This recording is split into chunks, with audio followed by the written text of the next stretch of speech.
রাজধানী প্যারিসে বাঁধভাঙ্গা উচ্ছ্বাসে মেতেছে মেরিন লে পেনের কট্টর ডানপন্থী দল ন্যাশনাল র্যালি RN এর সমর্থকরা।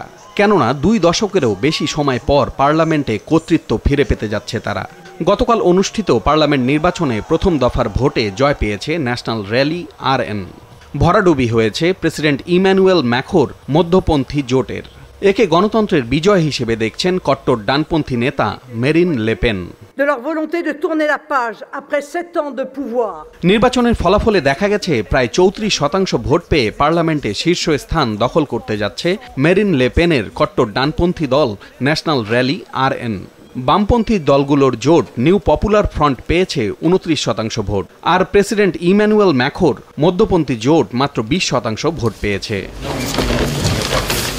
নির্বাচনের দ্বিতীয় ধাপ অনুষ্ঠিত হবে 7 জুলাই। তারপর জানা যাবে কাদের নিয়ন্ত্রণে যাচ্ছে পার্লামেন্ট। গতকালের নির্বাচনে 60% বেশি ভোট পড়েছে, যা সাম্প্রতিক যে কোনো নির্বাচনের চেয়ে অনেক বেশি। এই নির্বাচনে যে দলই ক্ষমতায় যাক না কেন, মেয়াদকাল 2027 সাল পর্যন্ত প্রেসিডেন্ট পদেই থাকছেন ম্যাখো। যেসব এলাকায় কোনো প্রার্থী প্রথম রাউন্ডে জয় পাননি, দ্বিতীয় দফার ভোটে সেসব জায়গায় উগ্র ডানপন্থীদের বিরুদ্ধে বড় জোট গঠনের আহ্বান জানিয়েছেন প্রেসিডেন্ট ম্যাখো।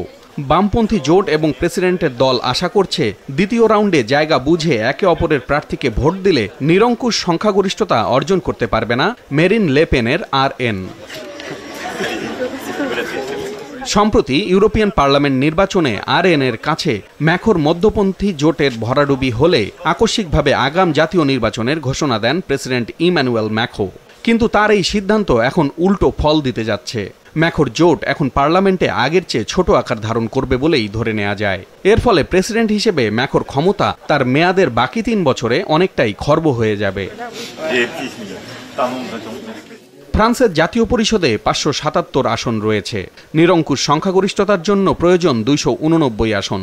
এর আগে জনমত জরিপেও ম্যাখোর জোট ভোটে খারাপ করতে পারে বলে আভাস পাওয়া গিয়েছিল। তবে কারা পরবর্তী সরকার গঠন করতে যাচ্ছে তা জানতে দ্বিতীয় ধাপের নির্বাচন পর্যন্ত অপেক্ষা করতে হবে। পলাশ রঞ্জন রায়, মাছরাঙা নিউজ ডেস্ক।